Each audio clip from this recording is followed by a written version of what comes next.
তোমরা বুঝলে? ওকে, আচ্ছা খেয়াল করো, যদি আসলে এখনকার ছেলেমেয়েরা ভালো না রে বাবা, বুঝছো? এখনকার ছেলেমেয়েরা ভালো না। এখন আসলে মানবিকতা ছেলে মেয়েদের মধ্যে থেকে উঠে গেছে।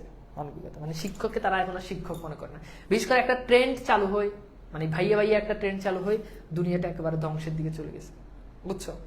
তো এখন আসলে ভালো না, হ্যাঁ, দুনিয়া ভালো না। যেমন এটা একটা ঘটনা শেয়ার করি।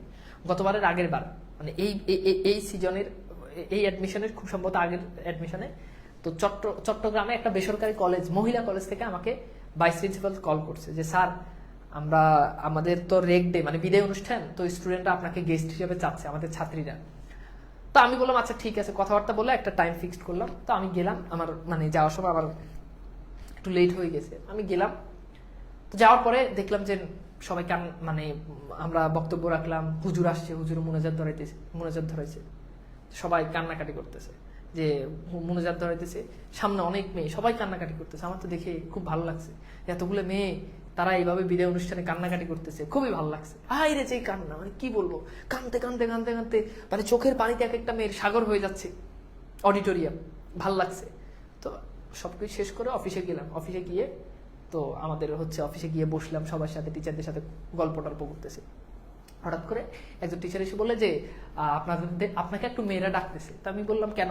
বলছে ওরা ওখানে কি জানি করবে, কি অনুষ্ঠান করবে মনে হয়, আপনি একটু যান, আপনাকে ওরা ডাকতেছে। তো আমি বললাম না, আমি না গেলে হবে না? পরে আমাকে বলছে না যান, ওরা বলছে। তো আমি গেলাম। যাওয়ার পরে তো 3-4টা মেয়ে দেখলাম যে দাঁড়ায় আছে, তো বলো স্যার আমাদের সাথে চলেন। তো আমি গেলাম। যাওয়ার পর দেখি যে একটা রুমের ভিতরে ঢুকাইলো আমাকে। ওই রুমের ভিতরে দেখি যে আরো অনেকগুলো মেয়ে। এই মেয়েগুলা আমি যাওয়ার পরে ঠাস করিয়া বক্সে গান লাগাই দিছে, টুট যায় রাজাজি গান লাগাই দিয়ে হাই রে যে পাগলা নাচ।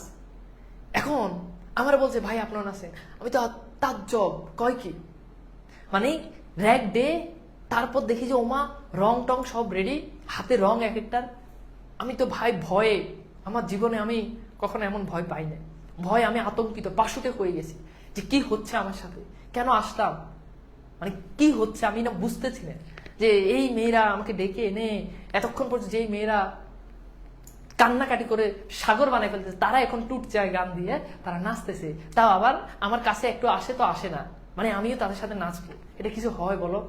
এমনকি কখনো দেখছো যে আমি নাচতেছি? তাহলে কোন সাহসে তারা এইটা ডিমান্ড করে? আমি না বুঝি না। আমার মতো একটা মানে এটা নম্র ভদ্র একটা কি বলে একটা ইনোসেন্ট একটা ছেলে, একটা ফরেস্টগার একটা ছেলে, তারা এইভাবে আমাকে নাচের অফার করে।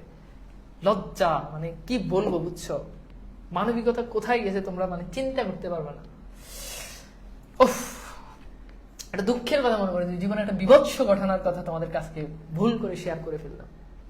তো এখন খেয়াল কর, আজকে এটা আমি ফরিদপুরে এই ঘটনাটা বলছি, হঠাৎ করে তোমাদের ক্লাসেও মনে পড়ছে, এই জন্য বলেই ফেললাম।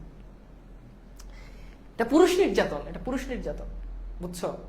বাংলাদেশের নারী নির্যাতনের কোনো সিস্টেম নাই। নারী নির্যাতনের সিস্টেম আছে, পুরুষ নির্যাতনের সিস্টেম নাই। থাকলে অনেক মামলা হয়ে যেত। আচ্ছা এইবার দেখো,